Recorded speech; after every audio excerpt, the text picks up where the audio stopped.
మేము చేసిన ప్రతి ప్రయత్నాన్ని ప్రోత్సహిస్తున్న ప్రేక్షకులకి మా నమస్కారం. ఈరోజు మనం మాట్లాడుకోబోయే వ్యక్తిని కొంతమంది యూత్ ఐకాన్ అంటారు, కొందరు 6 అడుగుల ఆజానుబాహుడు అంటారు, ఇంకొందరు ఇతను స్నేహం అంటే ప్రాణం ఇస్తాడు అని చెప్తారు మనకి. బట్ ఈ లోకంలో అందరూ అతన్ని డార్లింగ్ అంటారు. ప్రముఖ కథా రచయిత విజయేంద్ర ప్రసాద్ గారి మాటల్లో తనని వర్ణించాలి అంటే అర్జునుడు లాంటి రూపం, భీముడు లాంటి బలం, అభిమన్యుడు లాంటి పౌరుషం, కృష్ణుడు లాంటి సమ్మోహనం, రాముడు లాంటి గుణం కలిగినవాడు. అతను ఎవరో కాదు, the most eligible bachelor of India, rebel star Prabhas alias Uppalapati Venkata Satyanarayana Prabhas రాజు.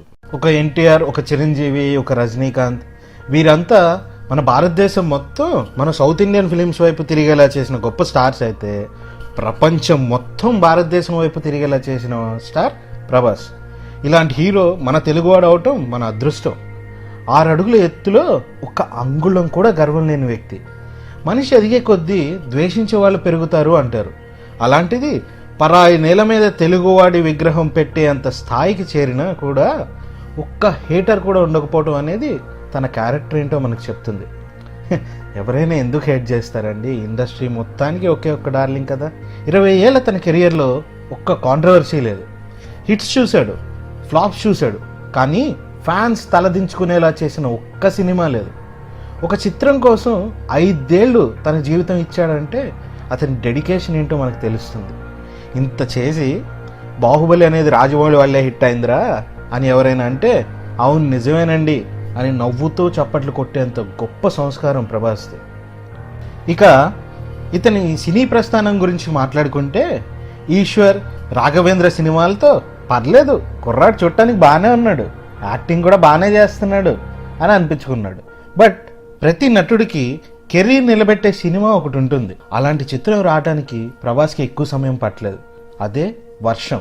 ప్రభాస్ని మాసెస్కి చాలా దగ్గర చేసిన సినిమా. తన రగెడ్ లుక్స్ కానివ్వండి, వెల్ టోన్ బాడీ కానివ్వండి, and that chemistry he shared with Trisha అమ్మాయిలకి తనని డ్రీమ్ బాయ్గా చేశాయి. ప్రభాస్లోని మరో మంచి లక్షణం ఏంటంటే, కెరీర్ స్టార్టింగ్ నుంచి తను కథని, ఆ కథలోని ఎమోషన్స్ని ఎక్కువ నమ్మాడు. అందుకే చక్రం, హీరో సినిమాలో చనిపోయే రోల్ లాంటివి కూడా చేయగలిగాడు. ఆ చిత్ర దర్శకుడు కృష్ణవంశీ కావడం వల్ల ప్రభాస్ హెవీ ఎమోషన్స్ని కూడా అవలీలగా చేసి చాలామంది చేత శభాష్ అనిపించుకున్నాడు. ఇక నెక్స్ట్ ఏముంది, వేటగాడికి మంచి బల్లెం దొరికినట్టు రాజమౌళి చేతిలో పడ్డాడు. ఛత్రపతి సినిమాతో మాస్ ఆడియన్స్కి దగ్గరయ్యాడు. పచ్చిగా చెప్పాలంటే ఈ చిత్రంలో రాజమౌళి ప్రభాస్కి ఇచ్చిన ఎలివేషన్స్ వేరే హీరోకి ఎవరికైనా ఇచ్చుంటే మరీ ఓవర్గా అనిపించే అంతలా సెట్ అయ్యాడు ప్రభాస్ శివాజీ క్యారెక్టర్లో. రిజల్ట్ పక్కన పెట్టి చూస్తే పౌర్ణమి అనే హీరోయిన్ చుట్టూ తిరిగే పీరియాడిక్ లవ్ స్టోరీ చేశాడు. It's one of the best musical albums of that time. Munna అనే స్టైలిష్ మూవీ తీసి వంశీ పైడపల్లిని దర్శకుడి కింద పరిచయం చేశాడు. ఆ తర్వాత వచ్చిన చిత్రం పూరి జగన్నాథ్స్ బుజ్జిగాడు. ఈ సినిమాలో అప్పటి వరకు స్టిఫ్గా ఉన్న ప్రభాస్ పర్సనాలిటీని కంప్లీట్గా జోవెల్గా మార్చేశాడు పూరి జగన్నాథ్. ఈ చిత్రంలో ప్రభాస్ కామెడీ టైమింగ్ కానివ్వండి, అతని బాడీ లాంగ్వేజ్ కానివ్వండి, ప్రేక్షకులకి ఎంతో కొత్తగా అనిపించింది. ఇక నెక్స్ట్ బిల్లా, ఏక్ నిరంజన్ మూవీస్లో తన వేరియేషన్స్ అండ్ స్టైల్తో యూత్లో ఫాలోయింగ్ పెంచుకున్నాడు. ప్రభాస్లో ఉన్న మరో గొప్ప లక్షణం ఏంటంటే, తను ఎప్పటికప్పుడు తను ఛాలెంజ్ చేసుకుంటానే ఉన్నాడు. అందుకే ఇప్పటికీ ప్రభాస్ చేసిన అరే ఇది రొటీన్ సినిమారా అని మాత్రం ఎవరు అనరు.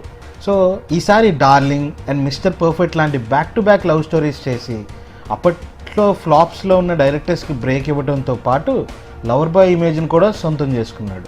ఫ్యామిలీ ఆడియన్స్ కూడా దగ్గరయ్యారు. కానీ నిజం మాట్లాడుకోవాలంటే ఛత్రపతి తరువాత Prabhas box office stamina and తనని 100% యూజ్ చేసుకున్న దర్శకుడు కొరటాల శివ. అప్పటికే ప్రభాస్ని చూసి ఎన్నో ఏళ్ళైంది. అలాంటిది ప్రభాస్కి కరెక్ట్గా జై అనే క్యారెక్టర్లో మాస్ ఫ్యాన్స్ చూసి పండగ చేసుకున్నారు. ప్రభాస్ ఒక గొప్ప డాన్సర్ కాకపోయినా ఫ్యాన్స్ కోసం కష్టపడి డాన్స్ చేసి మరీ ఎంటర్టైన్ చేస్తాడు.